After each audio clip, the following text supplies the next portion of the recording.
आवश्यक सूचना, यह चैनल किसी भी प्रकार से सेल्फ मेडिकेशन को बढ़ावा नहीं देता है।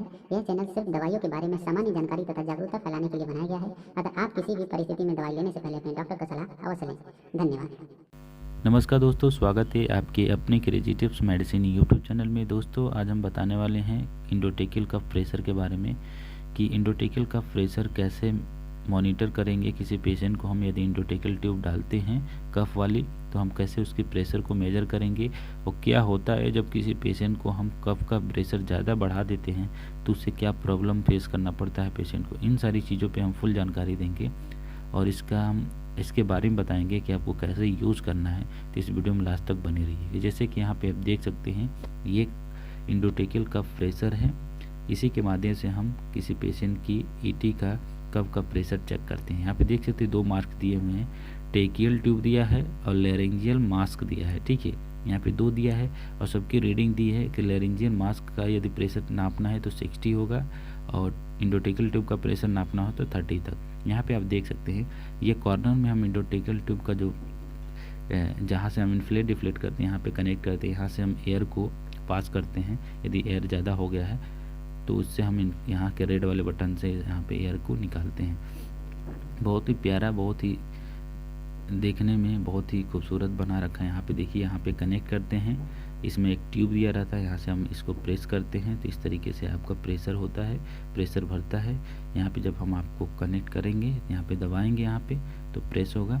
ठीक है, और यहाँ पे देख सकते हैं एम्बू कफ प्रेशर के नाम से आपको किसी भी मार्केट में मिल जाएगा। ठीक है, ये बॉक्स है, इस तरीके से बॉक्स होता है इसका। इसी बॉक्स में इसको रखा जाता है और हम इसके बारे में आपको बताते हैं, इसके बारे में फुल बताएंगे कि आपको किस तरीके से एक एक चीज़ स्टेप बाय स्टेप बताएंगे कि आपको किस तरीके से आपका इसका यूज करना है। ठीक है, यहाँ पे देखिए, जैसे कि ये इंडोटेकिल ट्यूब हो गया, कफ वाली इंडोटेकिल ट्यूब हो गया।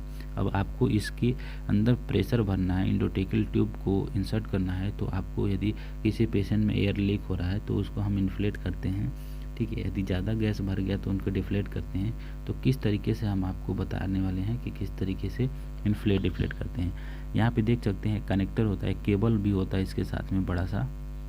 यदि आप डायरेक्ट करना चाहते हैं तो यहाँ से भी आप डायरेक्ट प्रेशर देके आप इन्फ्लेट डिफ्लेट कर सकते हैं। ठीक है, यहाँ पे देख सकते हैं जैसे कनेक्ट हो गया, मैं इसके अंदर इन्फ्लेट कर रहा हूँ, गैस भर रहा हूँ। देखिए, यहाँ से हम प्रेस करेंगे तो जो इसका कफ होता है ये फूलता जाएगा। देखिए, कफ फूल रहा है तो इसी तरीके से कफ फूल जाएगा। लेकिन इसकी मॉनिटरिंग होती है, इस कफ का जो प्रेशर होता है कितना नॉर्मल होना चाहिए ये भी आपको पता होना चाहिए। ये नहीं कि आप 100 या 120 तक प्रेशर भर दिए हैं तो पता चले कि जो पेशेंट का ट्रेकिया होता है वो उसके अंदर नेक्रोसिस हो जाए। ठीक है, तो इस तरीके से आपको नहीं करना। यहाँ से जो रेड बटन दे रहा है, यहाँ से आप दबाएंगे, जब प्रेस करेंगे तो इसकी जो एयर है वो कम होगी। तो आपको सही जगह पे जितना प्रेशर होना चाहिए वहाँ पे, जैसे कि मैंने 30 किया तो 30 तक प्रेशर आपको करना है तो 30 तक प्रेशर कर सकते हैं। तो इसी तरीके से आपको यूज़ करना होगा। जैसे कि यहाँ पे आप एक दृश्य के माध्यम से मैं आपको बताना चाहता हूँ कि दृश्य, जैसे कि यहाँ पे हम एक डायग्राम बना के आपको बता दे रहे हैं कि क्या होता है किसी पेशेंट में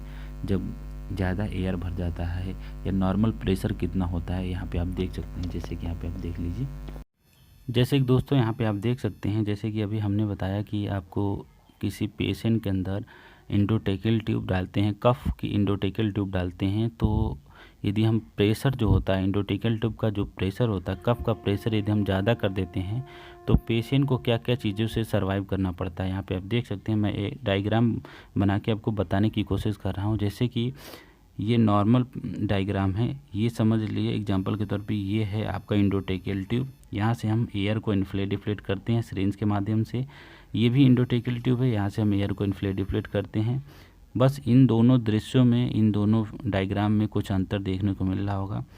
देखिए, क्या होता है कि जब हम किसी पेशेंट में ईटी को इंसर्ट करते हैं, जब हम एयर देते हैं यानी कि यहाँ से प्रेशर देते हैं, तो हम ये जो कफ होता है, ये कफ वाली इंडोटेकिल ट्यूब है, ईटी है, तो यहाँ पे जब हम इन्फ्लेट करेंगे तो ये नॉर्मल इन्फ्लेट हुआ, यानी कि यहाँ पे जो ये देखिए, ये जो सामने आपको दिख रहा है ये ट्रेकिया वॉल्व है और इसके अंदर जो ये बिंदु बिंदु दिख रहा है ये कैपिलरीज हैं। ठीक है, तो जब हम किसी पेशेंट को जब नॉर्मल एयर प्रेस करेंगे तो यहाँ की जो कैपिलरीज हैं और जो ट्रेकिया वॉल्व है वो बिल्कुल डैमेज नहीं हुआ है। ठीक है, ये नॉर्मल इन्फ्लेटेड है। ठीक है, बट दूसरे दृश्य में आके यहाँ पे देखिए, ये क्या हुआ है कि हम यहाँ से एयर प्रेस किए हैं बट कुछ ज़्यादा एयर इसमें भर गया है, कफ का जो प्रेशर है कुछ ज़्यादा ही है, ठीक है।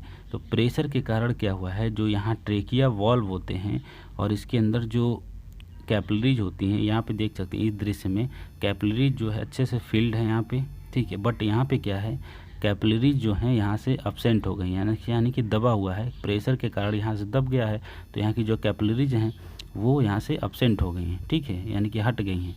तो क्या होता है कि जब किसी पेशेंट में हम ईटी का जो कफ का जो प्रेशर होता है हम ज़्यादा कर देते हैं, तो क्या होता है कि यहाँ की जो कैपिलरीज होती हैं, ये यहाँ की जो कैपिलरीज होंगी उसके अंदर परफ्यूजन का प्रेशर जो होता है वो कम हो जाता है। जैसे कि मान लीजिए नॉर्मल प्रेशर में है तो इसके अंदर कोई दिक्कत नहीं हुआ है, ठीक है। बट इसके अंदर क्या दिक्कत है कि हम प्रेशर ज़्यादा दे दिए हैं, तो इसके कारण जो यहाँ की कैपिलरीज हैं, ये सारी कैपिलरीज हैं, तो इसमें परफ्यूजन के कारण जो होता है प्रेशर जो होता है, इसका प्रेशर जो होता है वो कम हो जाता है। ऐसे कंडीशन में क्या होता है, ट्रेकिया वाल्व जो होता है, यानी ट्रेकिया वाल्व का जो पार्ट होता है, ये ट्रेकिया ये वाल्व है, इसके अंदर के जो पार्ट होते हैं वो पूरी तरफ से नेक्रोस हो जाते हैं, ठीक है। अब नेक्रोस हो जाने के बाद क्या होगा, वो फाइब्रोसिस होकर, ठीक है, वो फाइब्रोसिस होकर वो ट्रेकिया स्टेनोसिस में कन्वर्ट हो जाएगा, यानी कि बहुत विशाल रूप ले लेगा, वो फाइब्रोसिस हो जाएगा। जब किसी पेशेंट के अंदर ईटी पड़ा हुआ है, कफ वाली ईटी पड़ी है, जब प्रेशर बहुत ज़्यादा दे देंगे, यहाँ पे देखिए प्रेशर बहुत ज़्यादा है, इसके कारण से यहाँ की जो ये कैपिलरीज हैं उसमें परफ्यूजन का जो प्रेशर है वो कम हो गया है, उसके कारण जो होता है ट्रेकिया वाल्व का जो पार्ट होता है वो पूरी तरफ से नेक्रोस हो जाता है, ठीक है। और जब नेक्रोस हो जाएगा तो उसके अंदर फाइब्रोसिस हो जाएगा, और फाइब्रोसिस होगा तो उसके अंदर क्या होगा, ट्रेकियल स्टेनोसिस होकर वो बहुत विशाल रूप ले लेगा। तो इसीलिए हम एक आता है इंडोट्रेकियल कफ प्रेशर, उससे हम चेक करते हैं पेशेंट को, जब इंटूबेट करते हैं, जब यदि हम कफ को इन्फ्लेट करते हैं तो हम उसके प्रेशर मॉनिटर करते हैं, उसमें लगाते हैं। जैसे कि यहाँ पे देख सकते हैं, यही इसी के बारे में हम बता रहे थे। जब हम मॉनिटर करते हैं तो हमें पता चलता है कि हमें कितना प्रेशर रखना चाहिए, कितना नहीं रखना चाहिए। तो जो नॉर्मल प्रेशर होता है ये कफ की, यहाँ पे आप देख सकते हैं, जैसे कि अभी हमने बताया कि जो इंडोट्रेकियल कफ का प्रेशर जो नॉर्मल कितना होना चाहिए, तो यहाँ पे आप देख सकते हैं यदि हम किसी पेशेंट में कफ को इन्फ्लेट करते हैं तो उसका नॉर्मल प्रेशर भी आपको पता होना चाहिए। ज़्यादा होने से क्या दिक्कत हो सकता है, कम होने से क्या दिक्कत हो सकता है। जैसे कि यहाँ पे देख सकते हैं 25 से 30 सेंटीमीटर ऑफ वाटर होना चाहिए नॉर्मल प्रेशर, या 18 से 22 मिलीमीटर ऑफ मर्क्यूरी होना चाहिए, ठीक है। इतना नॉर्मल प्रेशर आपका होना चाहिए, ठीक है, ईटी कफ प्रेशर का, ठीक है, इतना नॉर्मल प्रेशर होना चाहिए, ठीक है। अब क्या होता है, यदि किसी पेशेंट में, जैसे कि मान लीजिए कि किसी पेशेंट का जो प्रेशर है, कफ का प्रेशर है, वो 25 से कम हो जाता है, ठीक है, या 30 से ज़्यादा हो जाता है, तो क्या होगा। जैसे कि मान लीजिए 25 से जब कम होगा तो ये यहाँ पे जब देख सकते हैं, यहाँ पे जो होता है, ये जो होता है इसके अंदर जो सिक्रीशन होते हैं, जैसे ये ट्रेकिया के अंदर है, जब हम ईटी को इंसर्ट करेंगे तो इसके अंदर जो ट्रेकिया होता है, तो यहाँ पे बहुत सारे सिक्रीशन होते हैं। जब हम कफ को ज़्यादा इन्फ्लेट नहीं करेंगे, डिफ्लेट नहीं करेंगे, तो जब कफ कम होगा तो प्रेशर जब होगा तो ये सिकुड़ जाएगा यहाँ से, तो यहाँ पे स्पेस होगा, तो इसके अंदर सिक्रीशन होगा, तो वो क्या होता है, पेशेंट स्प्रेड करने का चांसेस होते हैं, और एयर लीक करेगा, तो वेंटिलेटर आपको मॉनिटर करेगा कि वहाँ पे आपका एयर जो होता है लीक हो रहा है। तो इसीलिए हम पेशेंट का जो ईटी कफ होता है एक नॉर्मल वे में आपको पता होना चाहिए कि हमें इतना तक इन्फ्लेट करना है, तो उतना ही तक आपको इन्फ्लेट करेंगे, तो इसकी जो गैपिंग होती है वो भर जाता है, तो यहाँ से सिक्रीशन वगैरह नहीं जाता है, तो पेशेंट स्प्रेड नहीं करता है। अब क्या होता है, यदि आपका 30 से ज़्यादा हो जाता है, जब 30 से प्रेशर ज़्यादा कर देंगे, तो 30 से जब प्रेशर ज़्यादा होगा तो इसी तरीके से जो वॉल्व होते हैं वो फूल जाते हैं, और फूलने के अंदर ये ट्रेकिया वॉल्व के अंदर जो कैपिलरीज होती हैं वो डैमेज हो जाती हैं और नेक्रोसिस हो जाता है, ठीक है। और नेक्रोसिस होने के कारण वो फाइब्रोसिस में कन्वर्ट होके ट्रेकियल स्टेनोसिस हो जाता है। तो पेशेंट को इस इन सब चीज़ों से बचाने के लिए आपको नॉर्मल जो होता है कप का प्रेशर पता होना चाहिए कि नॉर्मल कप का प्रेशर कितना होना चाहिए।